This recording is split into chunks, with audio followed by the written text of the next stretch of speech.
Hi, everyone. This is episode 61 of the PlantBased Performance Podcast, and I have a guest with me. I am Coach Kayla, and I have a guest with me, Joey Dunaway, and he is from the CEO of Knifehand Nutrition. And we're going to talk about today what performance means. We'll talk about his training for his half marathon in cold upstate New York during winter. So we have lots to talk about. I'm super excited. Joey and I have known each other for quite a while. I think now we met through the Plant-Based Performance Facebook group, and we've been wanting, I feel like, to do this for a while and just haven't. So it's so great to finally sit down with you and talk with you. So first, we'll start off with, could you tell everybody who you are, and just a little bit about yourself? Sure. Yeah. And again, thanks for having me on. And we have been looking to do this for a while. I'm glad our schedules could align finally. And Yeah, yeah, thanks for having me. of course. So about myself, this could be the whole hour, I think, if I don't handle myself correctly. So you might have to cut me off. That's okay. Well, I like to lead off with, I'm a father. Really, when we get into, why knife hand, it really does come down to family for me. I'm a father of four.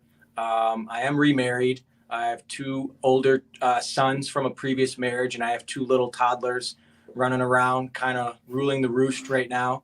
Um, Professionally, I am an accountant by trade, and I specialize in taxes, small business consulting, payroll. Really kind of a one-stop shop for small businesses and any size businesses. But because of my journey with Knife Hand and some of the other ventures I've been a part of, I have more to offer the small business community. So. Yeah, I went to school, Syracuse University, graduated from the Whitman School of Management with a degree in accounting and entrepreneurship. In school, the reason I had the entrepreneurship major was, and the accounting it was definitely by design. I knew that accounting was something that I was strong in, but it would also help enable me to be a little bit more dangerous, so to speak, when it comes to starting a business, be able to read the language of the numbers and be able to diagnose certain areas of my business and make business decisions based on the numbers. So a couple years ago, I started kind of getting to a turning point in my life where I was like, okay, I feel like I've done all that I've liked to do in accounting for the most part. I kind of made the journey from public accounting to private accounting. Um, and, the private accounting sector was just kind of like month after month, the same thing. And it kind of felt a little bit like Groundhog's Day for me. And it just wasn't fulfilling enough. So, I started trying to take a look at like what I was passionate about and what I'd like to do for the rest of my life. And I've had a couple little small journeys in the fitness area. I was a college athlete, high school athlete, and I was also in the Marine Corps for quite a few years. And staying in shape and eating right has always been something that's been important to me. And other people knew that about me. And, at various points, people have, commented and commended me for, meal prepping and staying structured with my schedule and my workouts. And I've had people approach me about meal prepping for them and maybe even helping them train in the gym and stuff. I had some rough patches in my personal life that kind of prevented me from being able to take on clients and commit to that type of role. But, with my current spouse, I mean, she's my rock. I couldn't be doing any of this without her. There's no question. And, kudos to her for putting up with me to begin with. But yeah, with things stabilized in my personal life and I started kind of looking at what's next in my professional life, out came Knife Hand. It started out in our kitchen, like a lot of these stories. I started out doing kind of personal chefing for a group of clients, of friends and family and coworkers. And it evolved to, getting referrals from people who I actually didn't know. And at that point, with some of the advice I was getting, it was the right time to start making that jump to a more legitimate business. So I formed a corporation. I got a commercial kitchen, and I even started dabbling in hiring people and in my HR. Like I wasn't really well versed in HR, but I kind of learned quick, and that's just kind of how where we're at today. So there's a lot more in between where being in the kitchen and in my home kitchen and where we are today. But I'm assuming you're going to be asking questions about that anyway. So Yes. I'll bounce it back to you. Yes, we'll get into all of that. But yes, thank you for sharing all of that. And sounds like you've had quite a journey to, where you started to where you're at. And it sounds like the business is growing, right? Which is so exciting and probably so Yeah. great to see where you came from to what it is now. So let's see. Let's go into talking more about your own journey as an athlete in the Marines. So what was that like? What specifically were you working on more strength, endurance? What did that kind of look like? How'd you fit it into family life? So it's funny from an endurance standpoint. Like I'm new to this. I was a speed and power athlete in high school. I ran track and played football. Football was my passion, and the reason I even got involved with track was to get ready for football. So there was football season, and then there was off season for football. But I grew to really like track. I was pretty quick. So there was that ego thing of like, wow, I'm actually good. I'm valuable to this team. And I really kind of took to it. I specialized in the short sprinting distance, the 55-meter dash and indoor, the 100-meter dash and outdoor, the 200, the relays, the field events, triple jump, long jump, high jump. I even did pole vault, which is pretty terrifying to start with, but you get used to it. And then football, and I wasn't really the kind of student that really aspired to go to college for academics, but with no real map. I said, all right, well, I know I want to play sports, and let me use that as a way to get into school, and I did. I played football and ran track at Canisius College my freshman year. New athletic director came in and kind of flipped things around, and the sports that I was involved with were no longer offered. So I was kind of on to the next thing. I ended up transferring to St. John Fisher the next year. They only had a football program, so I played there for a year. And then, like I said, academics really wasn't my strong suit, and I just don't think I was there from a maturity standpoint. And I think, I didn't have really good habits when it came to academics. So I eventually ended up dropping out. It was a tough conversation with my mom. She was like, you're failing. What are we doing here? To lessen the financial burden on her, we both agreed, like, let's take some time off and figure out what I'm doing. So I came back home and basically I don't really call it homeless because, I just come from a different background, but, I was sleeping on a friend's couch for a few weeks, maybe even longer than that.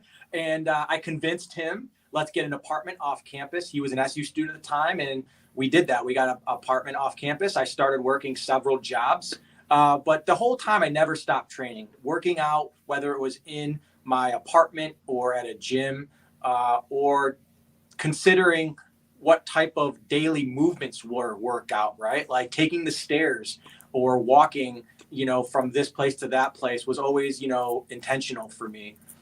So holding down a couple of jobs, and eventually I had a Marine Corps recruiter come up to me, and kind of predictable where he was going with it. And he was asking me if I knew where a street was, and he gave me a card if I was interested. At the time I was doing landscaping, and I was kind of a punk back then, and I was like, what, spare me. Just where do I sign? I'm kind of sick of this lifestyle. Like I'm ready to make, write the next chapter. So I think it was 2004. I joined the Marine Corps. I went to Parris Island in South Carolina. And sounds cliche, but it really was transformative for me. I just felt, empowered. I felt this sense of, greater belonging and greater purpose. And I came back to Syracuse. I joined the reserves knowing that, I wanted to continue to pursue, an academic and become a professional, something in the realm of, I don't know, business at the time. And I wasn't involved with sports, but of course I was still working out and I still had the Marine Corps background. So I did a tour in Iraq during my reserve time, and I had a couple kids. I graduated Syracuse while having a couple newborns, basically, and graduated cum laude. So I found out something about myself, that I perform under pressure when things get more difficult. And maybe this is just kind of my rough background, where it's kind of like maybe that's normal for me. When things are easy, I feel more uncomfortable. But when things are difficult, I rise to the occasion. So I did really well academically, surprisingly. So I knew that, I could handle a lot of pressure, juggling family life, academic life, self-care, whether it's, mental and emotional or physical care for myself. And that, those are kind of coincide, being physically fit and nutritious really helped with the mental and emotional aspect. So those have always been, I knew I was killing two birds with one stone, so to speak, with that mentality. And, I knew whenever I took like prolonged times away from the gym and eating healthy, like I could see the change in my behavior and how I operated. And so I keep it, whether it's full on or just, something, during the week, I always keep the fitness and healthy eating involved in my daily routines. So. Yeah. Awesome. Wow. It sounds like it's been quite a journey. Yeah, I feel But I like we're only love, scratching the surface on that. But yeah, yeah. it is quite a journey. Yeah. But I love that you realize that you really perform under pressure, and the importance of, what that, just working out, taking care of yourself, nutrition, how important that was for yourself and going through, right, the life challenges that you went through, which I think is really cool. Definitely good self-awareness of yourself for sure. Definitely. And then with that, when Knife Hand came to be, do you feel like it was more of knowing, okay, I know this is what people need, and I feel like, I've been there and I see what a change that it's been in my life, how important it is. Did that have something to do with, building Knife Hand, kind of what it became to be? Yeah, so I think the whole plant-based and vegan journey has been an enlightening one. I've taken different perspectives, and I've changed how I see things. Originally, when we opened up in my kitchen, it was a paleo style menu. It was meat based, low carb, high protein, and that was like 4 or 5 years ago, and this was before people, plant based really became mainstream. But I had a colleague of mine, bring to my attention, like, hey, there's this gym. You should really check them out. They're looking to maybe add some sort of meal prep to their services. And so I met with them, and they started talking about, whole food, plant-based. And I was like, oh yeah, I know Whole Foods, Amazon just bought them, great company. And they're like, close, but not exactly. They're like, it's an actual like way of eating where there's no meat. And it's not veganism, but it's closely correlated with veganism in the sense that Right. there is no meat or animal products included in those in that style of eating. And for me, I was a meatitarian, right? Like bacon and meat, and there's just growing up on that, it just seemed like a part of life. So for me, I kind of resented the notion of like, wait, this is a healthier way of eating? How? And I asked all the silly questions that we have all heard. Well, where do you get your protein? Yada, yada, yada. So Yeah.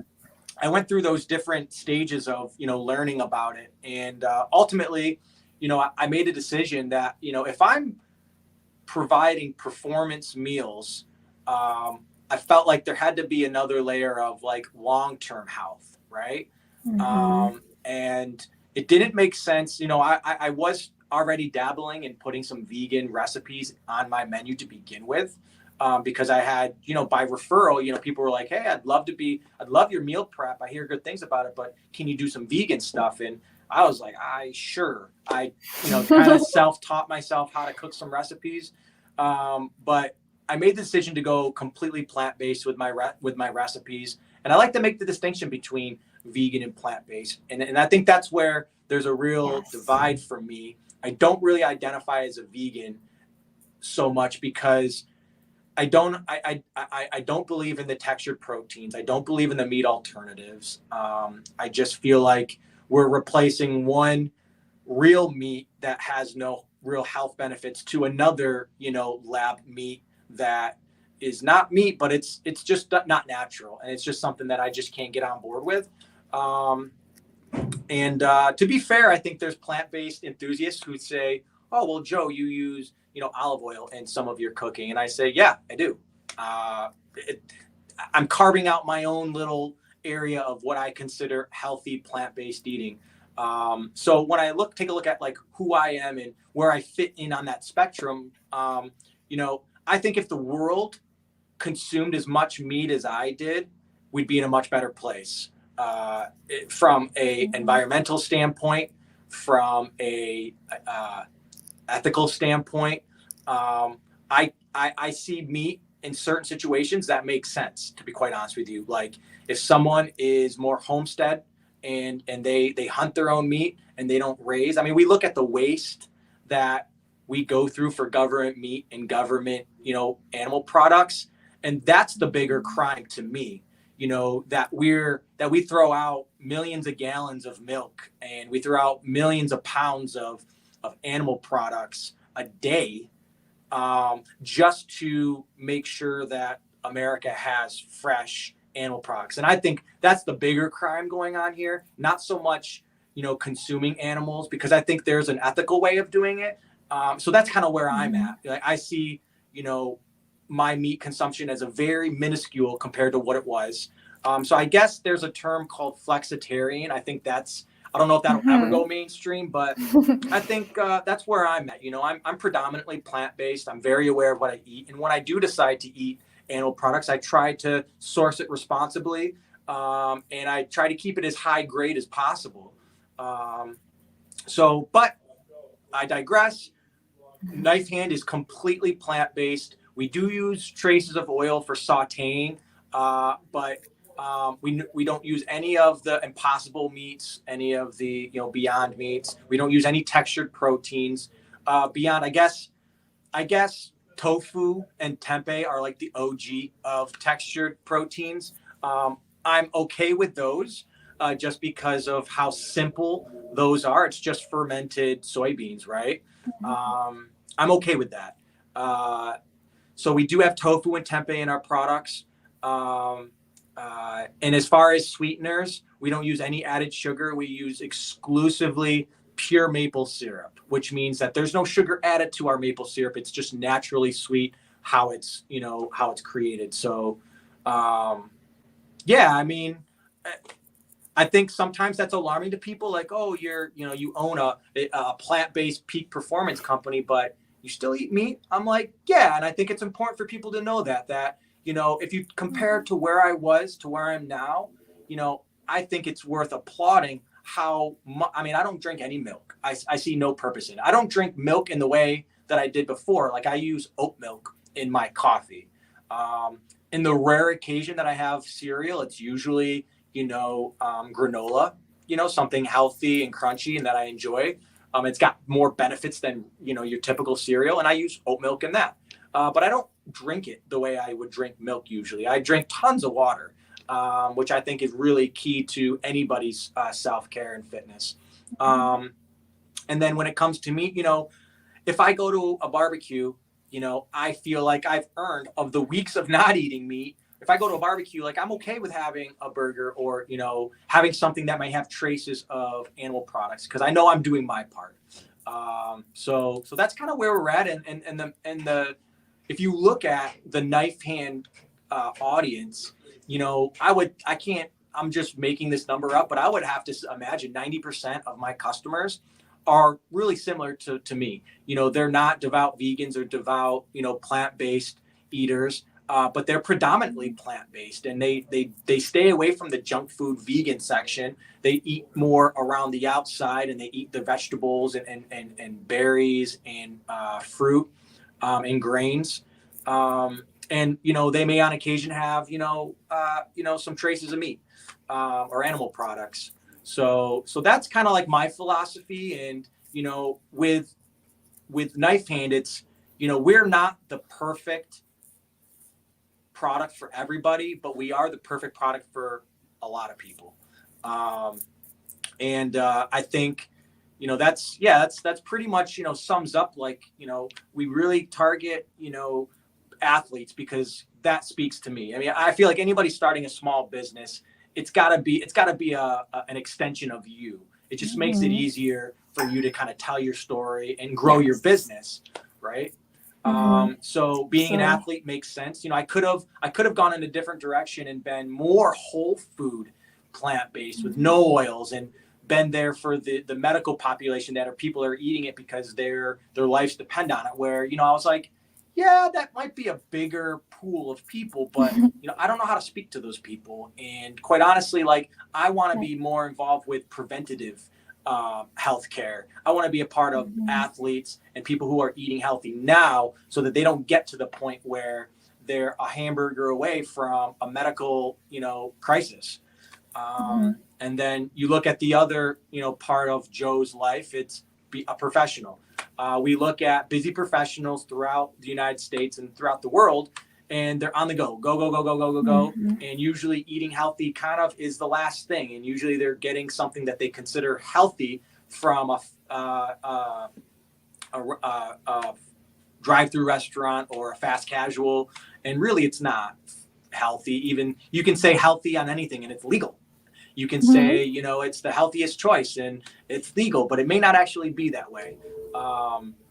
So, being able to provide healthy meals that you can grab and go in a fast, active lifestyle, I think is really key to, our success, is saying, hey, finding that audience that lives that lifestyle. And then the third aspect of my life is, being a parent, being an on-the-go parent. 4 kids, 2 of them are old enough to be in multiple sports each season. When I get home, it's like, did you eat yet? No. Okay. Throw a knife hand meal in the microwave. You guys know which ones you like. Grab them, throw them. 5 minutes. 5 minutes each meal. Dinner's done. They're in nice, convenient bowls. You can take it on the go and eat. Nice. So really, the family aspect, the on-the-go parent, has really been something that's been growing really fast lately. Now that I know that it's something that I should be focused on.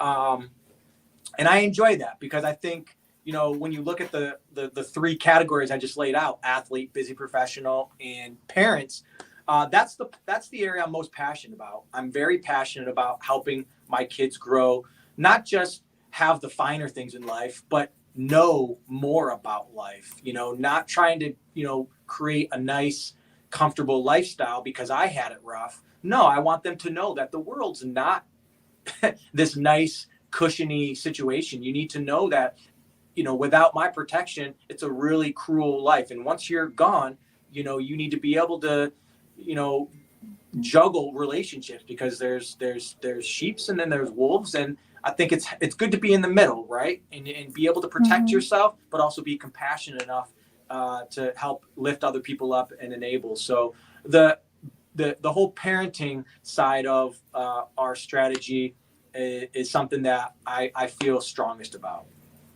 Awesome. Yeah. Yeah. So it really sounds like these, the meals that you've developed for other people really came out of a need of not just from your experience for yourself, right? But from knowing, okay, people that are busy professionals, people that are athletes, people that are parents, they need easy, healthy meals that are predominantly plant-based, or predominantly, really more whole foods, I would say, less processed kind of things, that they can easy and go, because all of those populations we're so busy, or we're so caught up but we know how important the nutrition is to help us in those other areas of life. Right. So I love that. So with that, I know you mentioned you wanted to talk more about, how performance can mean more than just performance as in like, endurance running or that kind of thing. So could you talk more about that and how performance could mean, take place in these different areas? Yeah. And, I think, I think most of us, when we think of performance, we think of, athleticism and stuff, but, performance is whatever you define as, performing at the top level, whether it's on the field, in the office, or at home. My customers are looking to perform at their highest level. And these meals give you the macros and the micronutrients to fuel that performance. Most of our customers are really smart, and they're good at cooking, and they're used to cooking their own meals. So a lot of my customers, they're not, I'm buying 20 meals a week customers. They're buying a handful. They're frozen so that they can take them out of the freezer at any time they want. And they have a performance meal that can fuel their active lifestyle at any point in time, whether it's in the morning, in the afternoon, at night, on the go, in the car. If you're, traveling, our meals can be shipped to a hotel. I'm trying to think of all the other, possibilities, but, they're meant to be the purest form of convenience possible, not meant to be, your everyday meal. Now, if that's your thing, and if you really want to eat, all these, a bunch of meals, and you really don't have the time, then of course we can accommodate that. But most of our customers, they are more of a, we eat several a week. We don't survive off them throughout the week. So yeah. Cool. Yeah. I love that, having that perspective that performance can be more than just on the field, just in that sport. It can be, performance related to being a parent, right? Because that is performance. Yeah. And I think, I think one thing we can see from athletes is, you can really dial it in. If an elite athlete has these habits that they form, and it leads to PRs and world championships, or even local championships, there's something to say to that. I think that mentality has really helped me in other areas of my life. Being an athlete, whether you're a parent and you weren't an athlete, I really highly recommend getting your kids into athletics, because it teaches them so much more. I don't, the parents who are, dead set about getting their kids scholarships and it's all about winning, like, I can't identify with that. I'm not saying it's bad or good. I don't see it that way. I see leadership. I see teamwork. I see accountability. I see responsibility. I see time management. I see learning how to win, learning how to lose. All those things really transcend to other areas of my life, in a professional and from, parenting. So performing and dialing in your diet from an athlete standpoint, that can be copied and pasted in other areas. Your performance can be hindered in a professional setting if you're not eating right and taking care of yourself. It will run you ragged in a home with a bunch of kids. Not everyone has a bunch of kids, but I do. But even with one kid, that's a lot for someone to handle. If you're not taking care of yourself and setting good habits, eating right, and taking care of your physical, it's going to be harder. You're not going to have the energy required to keep up with, crazy toddlers. So yeah, performance does come in many different forms. And those are just the three that I've hit on. But those are the three that, I can speak to the most. Yeah, I love that. And I think that it just really shows to you that these meals aren't just for athletes. But what, I think what you can learn from being an athlete does just transfer so much over to your own life, for sure. I've seen that in even my athletic journey as a runner, and how that just so many things that I've been dealing with, that when in my training, and I'm realizing, wow, this is like making me stronger to handle life challenges that are thrown at me. Yeah. So Yeah. Awesome. Let's see. Oh, what do you think is the biggest challenge that, and you kind of might have hit on this, but maybe we'll just kind of dive deeper into it. But what do you think is the biggest challenge, either plant-based athletes, plant-based, busy professionals? What is that like biggest challenge you think they have? Do you think it's, is it time? Is it, what do you think is that kind of that biggest challenge? I think it's a few things. I think, yes, there's the time aspect, and that's why a business like mine even exists.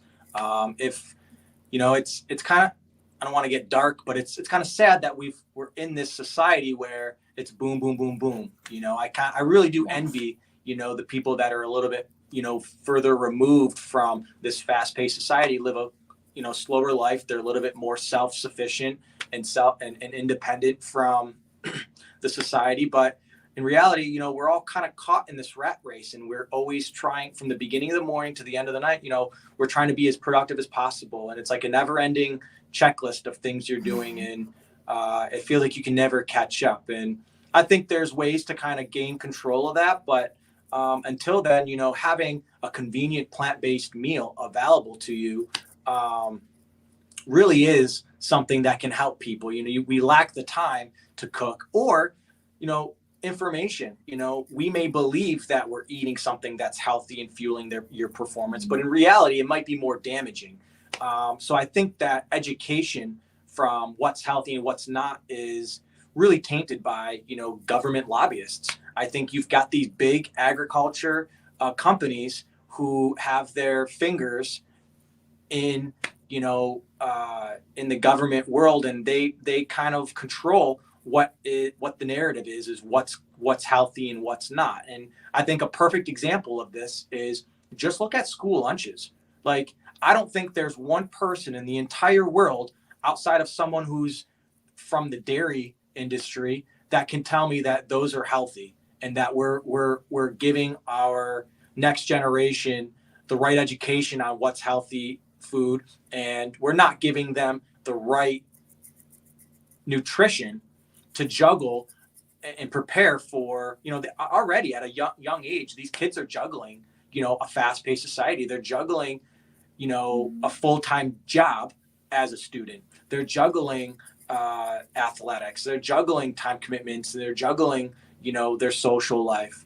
But they're not being provided, what I consider accurate information as far as what's healthy. So not only are people, misled on what they're eating is healthy, but we also got the third thing. So things are coming in threes today. So we've got time of the time to do it. We've got, education on what's actually healthy. And then the third thing is ability, right? Like, some people just don't know how to cook. They may, and I think that's where you get a lot of the veganism. They're able to, they think, buying all this stuff that's made for you, that's processed, yeah, it's satisfying the side of, okay, I'm not eating animal products, but you're also killing yourself with a lot of these products out there. And learning how to cook, I think the vegan community definitely are stronger in the cooking department because they've just had to by nature. I mean, where we are today compared to 10 or 15 years ago, they're used to cooking. So that community actually, I have less pure vegan customers because they know how to cook. They cook almost all their meals. They're very supportive, and they'll support vegan style companies, but they're not really long-term customers because they cook for themselves, and they may have the tendency to buy some meals just to have, like, right, for in a pinch. But in general, cooking is a lost art. A lot of people don't know how to cook, and if they didn't learn it from their parents, then they learned it from a microwave, right? And that's their only form of cooking. So the biggest challenge is a time commitment to meal prepping, the time or the misinformation that you feel like you're eating, because it's, like I said, it's not illegal to say low fat, healthy, this, like all these labels, they're all legal to put on there. I don't put any of those on there. I put macros. If you know how to read a label and you know how to schedule your macros, you know that our products are healthy. You can read the ingredients list, and that's that simple. Not everyone does. They read the label that's on the front of the package and they say, oh, healthy, this is where I'm going. And then the third thing is, you know, even if you were educated and you had the time, you know, do you have the ability to cook? And so many people are discouraged because they try it and it becomes a disaster. And then they kind of resort back to something else, like a product like mine, because they're like, well, hey, I know it's healthy, it's convenient, and I can't screw this up, right? Microwave, 5 minutes, boom, done. So I think those are the biggest challenges, and I think those are the challenges that Knifehand specifically addresses.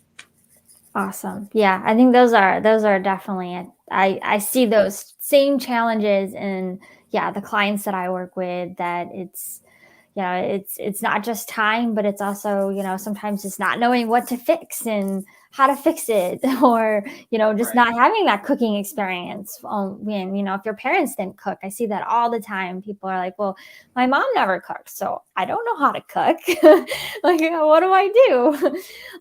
So I think that's so great to have something to offer people, to know, like, okay, here are meals that are, you know, whole foods, that are good foods, and you know, you can see in the ingredients, it's whole foods. It's not, you know, crap. It's not processed. And you're right. Labels can be so misleading. I run into that all the time, that people come to me, they're like, Kayla, is this healthy? Is this healthy? It says gluten-free and vegan. Is it healthy? And I'm looking at the ingredients or looking at it. Sometimes even whole grain products, it'll say whole grain or something like that. And I'll look at the fiber and I'm like, this only has 2 grams of fiber. And they're like looking at me like, but it says whole grain. And I'm like, but it's it's not actually that good. You know, we want something that actually has fiber in it. So I feel your pain on that, because all the time, and it's frustrating.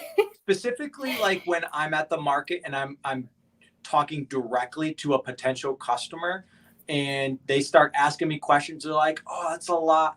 That's a lot of carbs. I'm like, yeah, but the carbs are coming from vegetables, not from potato chips. Okay. You know, these carbs are healthy carbs, these carbs. And that's another thing that why I kind of gravitated towards more performance-based, because, you know, carbs in my world, in your world, we want those carbs.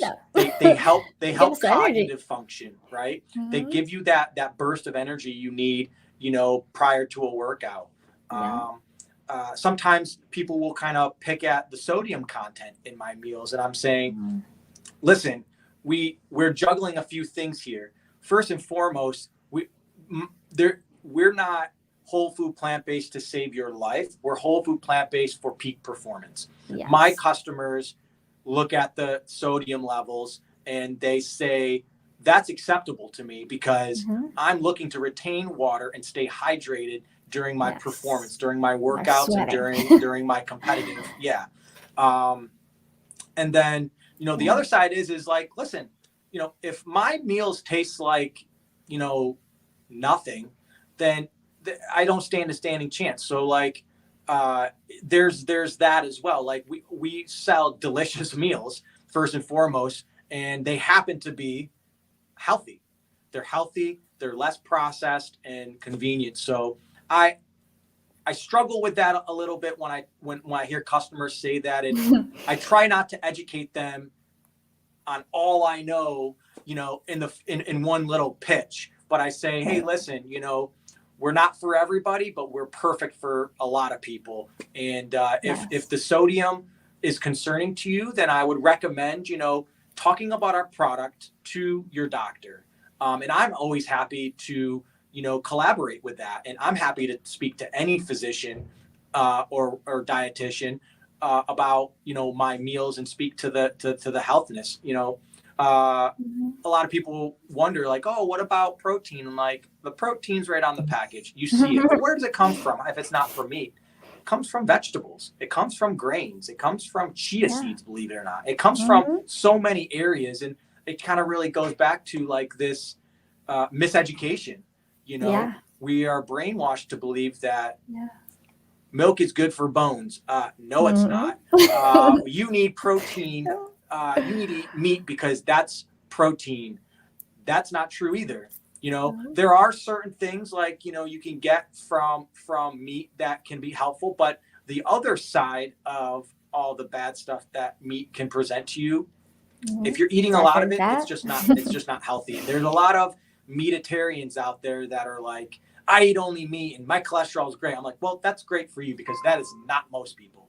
Most people are eating a lot of meat, a lot of processed stuff, and their physical wellness is terrible.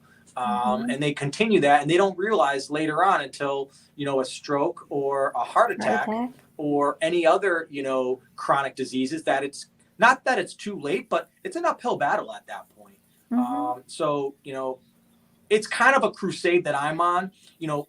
A bigger part of Knifehand Nutrition, it's not so much to do something that I'm passionate about, that I love. That just makes it easier. Where my goals really are is I want to help educate what true, real health is. And I think it starts with the kids. So when we take a look at the groups of people that we sell to, we go back again to the parents. What are you feeding your kid? What are you teaching your child about nutrition?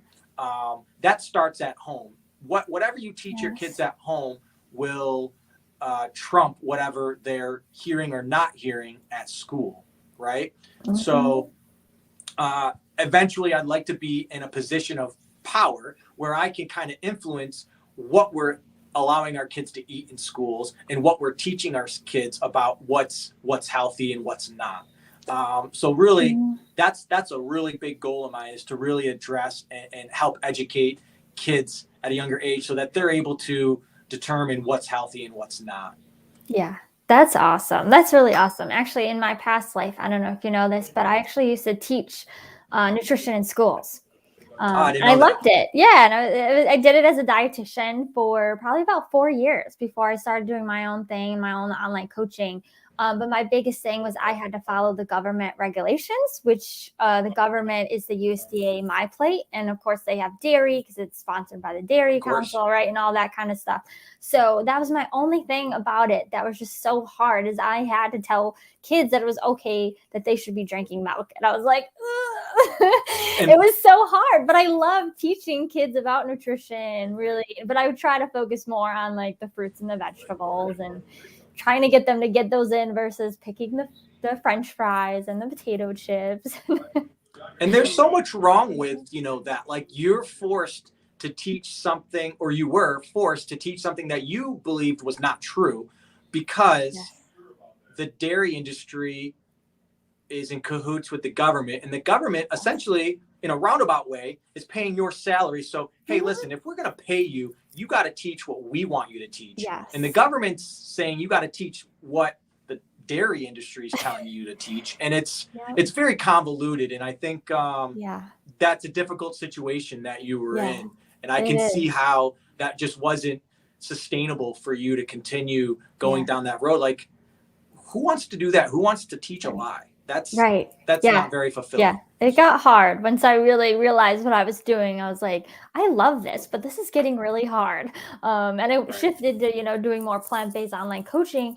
But for a while I was thinking, well, what is if I can have my own plant-based, go into schools and teach kids about plant-based nutrition. But I do know, I don't know if you know this as well, it's kind of a side note as well, but there's actually a plant-based school in Florida where I was living.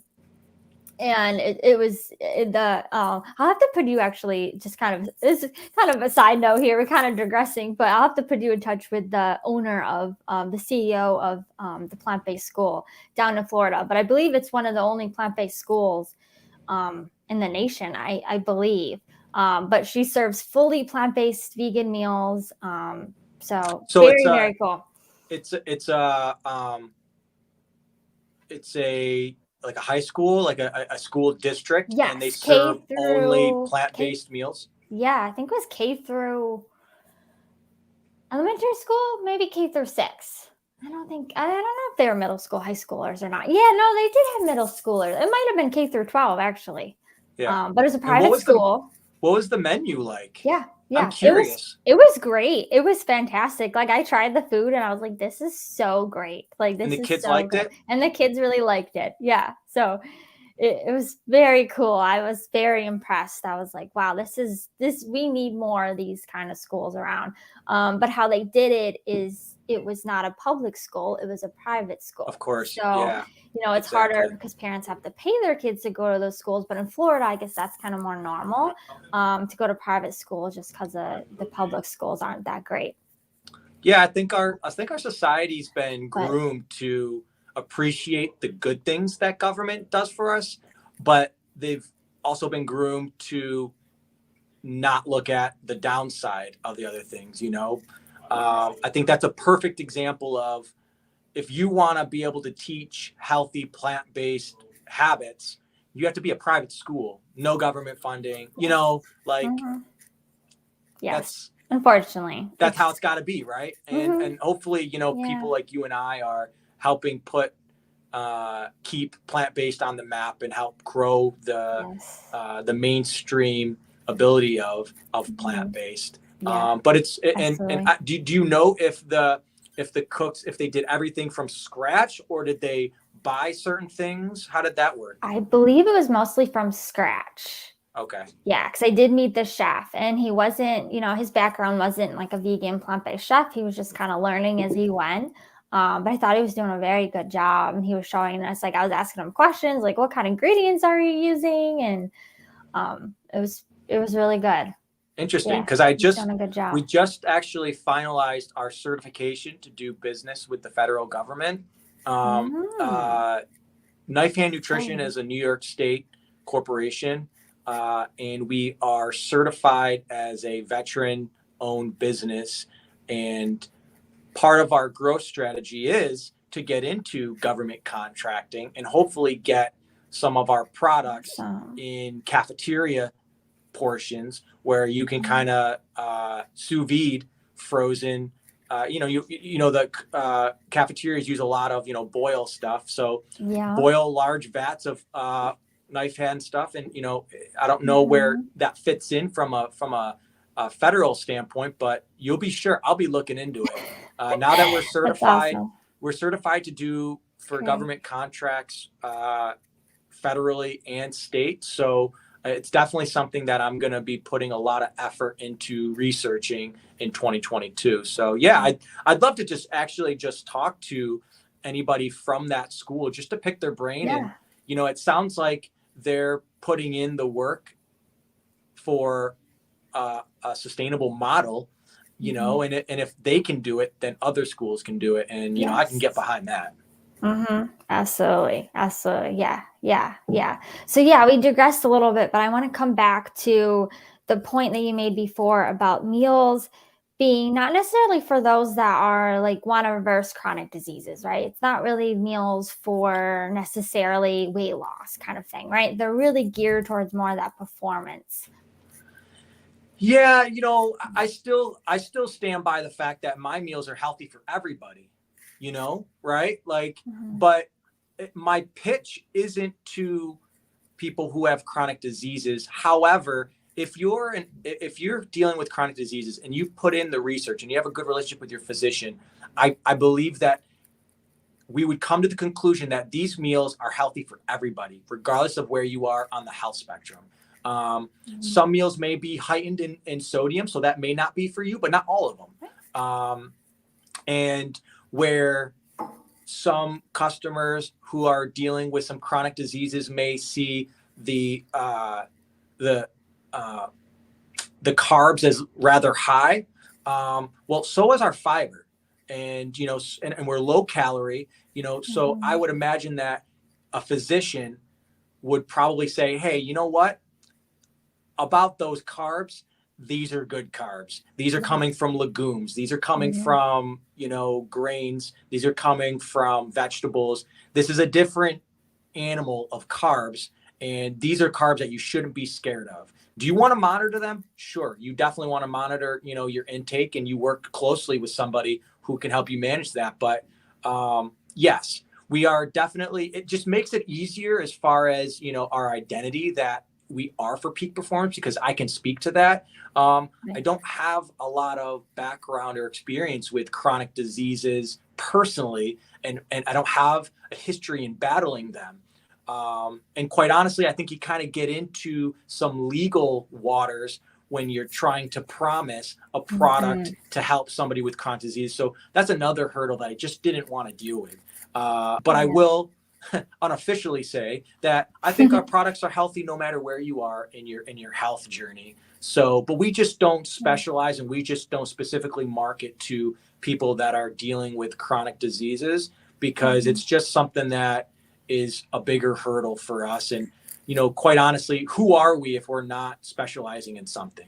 I don't, I've tried that, and it was a hard lesson where I tried being perfect for everybody. I tried being the right product for everybody, and you just wear yourself thin and you have no identity at that point. Yeah. So, being really hyper focused in the performance of, younger, healthier demographics, it really is helpful to us. But if you're working with Coach Kayla, and you're a little bit older in your age, and you may not have made the best choices, but you're on the up and up, I still believe that our product is good for you, because you're eating healthy, you're working out, and if they're working with you, I know they're better educated. They'll be able to look at our ingredients and our nutrition label and say, oh, okay, this is a good choice for me.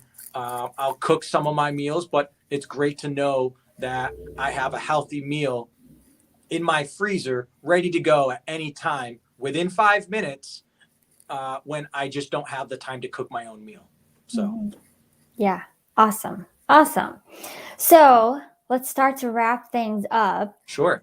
Is there anything else that you want to tell everybody? Like, where could they find your meals? Where do you ship to? That sort of thing.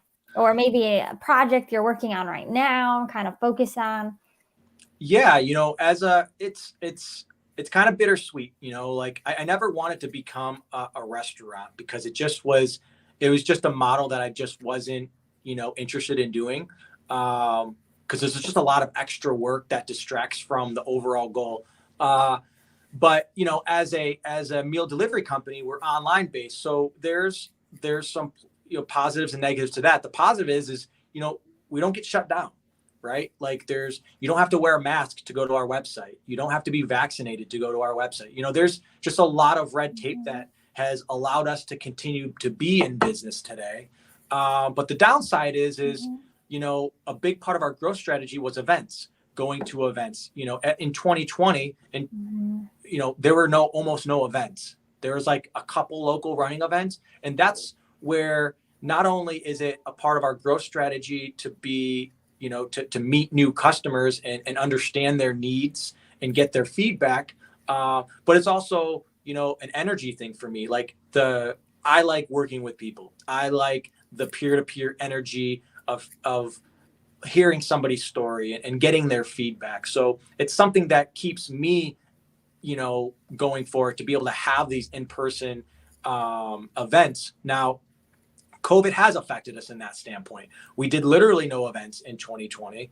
In 2021, we did start seeing some more events come back, but I don't think they're in full swing yet. And now we've all got, what I consider the predictable surge in these cases lately. It feels like everyone is getting these positive cases, and I'm really concerned about how that's going to affect in-person events. So we're fortunate enough that you can find us online. My information's there. You can email me directly. You can ask questions. You can use me as a collaborative effort to talk about, what your meal planning should be. And then, our goal really is still to have a larger presence in running events, in health events, in, whatever, and try to just grow our footprint of like where you can find knife hand meals. So the events is one area that we're really trying to grow. The other area is semi-retail, right? Like seeing if there's any gyms that are interested in carrying our products, where people can grab and go. I know that the the gym industry has just been decimated, just like the restaurant businesses. And I'm very careful about, approaching them, because I know their sole focus is trying to really bring in more of their customers from, who basically ended their membership. But if they can understand that they're providing an additional amenity to their customers, they're providing a one-stop, here's your healthy meal before or after your workout, I think it's a good relationship. I really do. I'm not really so much interested in doing the drop ship where like you order your meals and you pick them up there. We're just not built that way internally from an HR standpoint.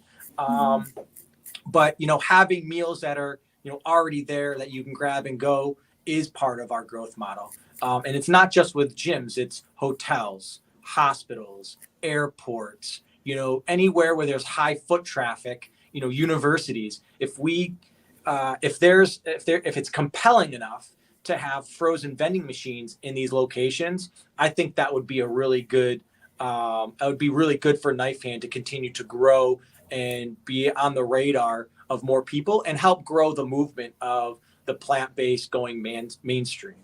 So those are the things that we're working on. Those are the hurdles we're working on in 2022, and looking forward to it, and I'm looking forward to working with you a little more often. I think you and I discussed we might potentially do, a program together where you could benefit your customers and, introduce them to, some of the benefits of having a plant-based meal ready as well. So, exciting. I think 2022 is just going to be a very fast-paced, exciting year for Knifehand.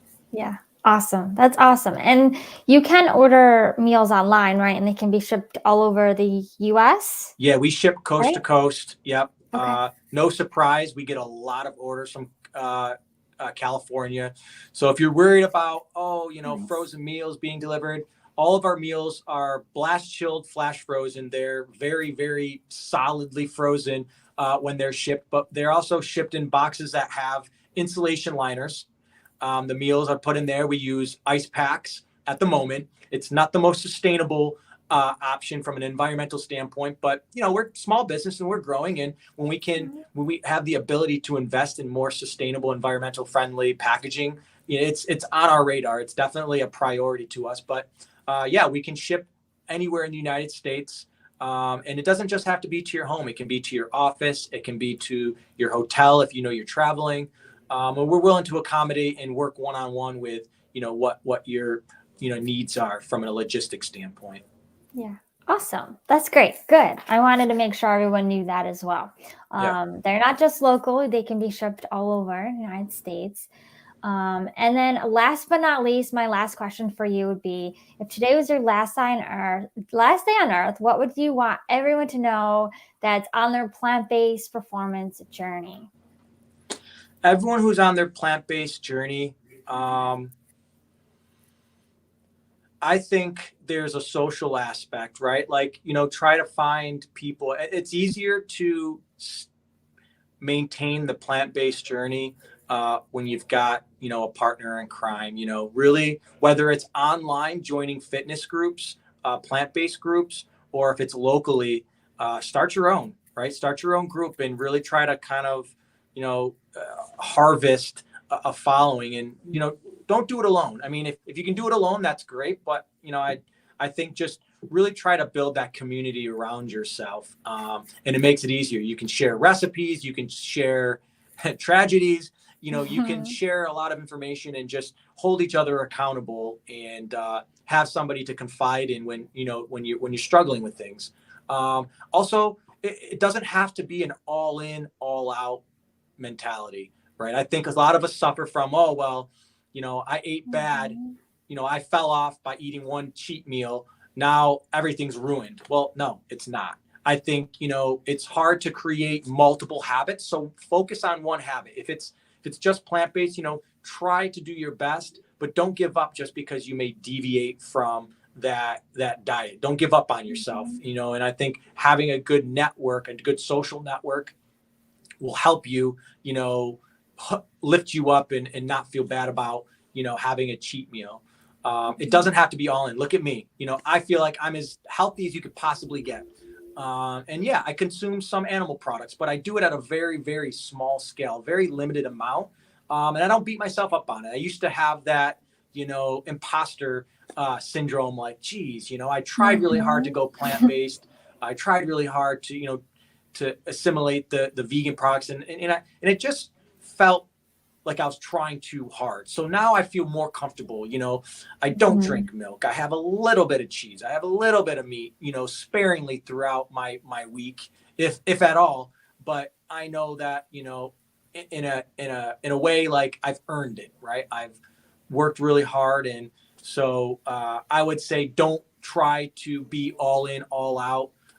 Don't put a label on yourself. Just do your best. And if you have a cheat meal, get back. Tomorrow's another day. So that's Yes.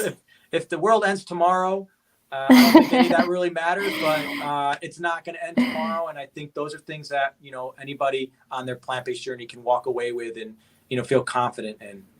Yes, I love that. I love those things. And you have to find what works for you, what feels good to you, and I always say, whatever you choose to do, make sure it's something you can do long term. And if it's too strict, then it's not going to work. So we have to find our way. Exactly. So, yeah. I love that. Awesome. Thank you. Is there anything else you'd like to share with everybody before I leave?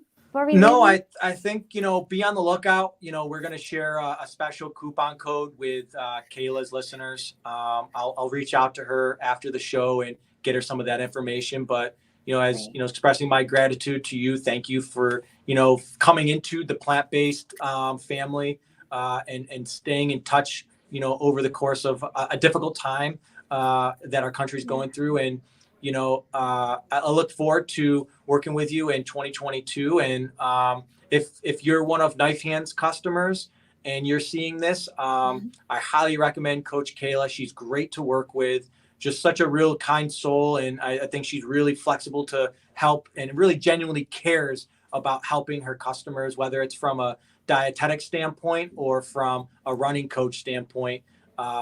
She's got a lot to offer. So I look forward to working with you more in 2022, Kayla. Aw, thank you. And same to you. I love what you're doing and the passion you have for, just giving these plant-based meals out to people and making it just easier for them and realizing, like, it doesn't have to be as difficult as it is. So yes, thank you for all you do. And I'm excited as well for this year. So with that, thank you everyone for joining us, and we will see you next time.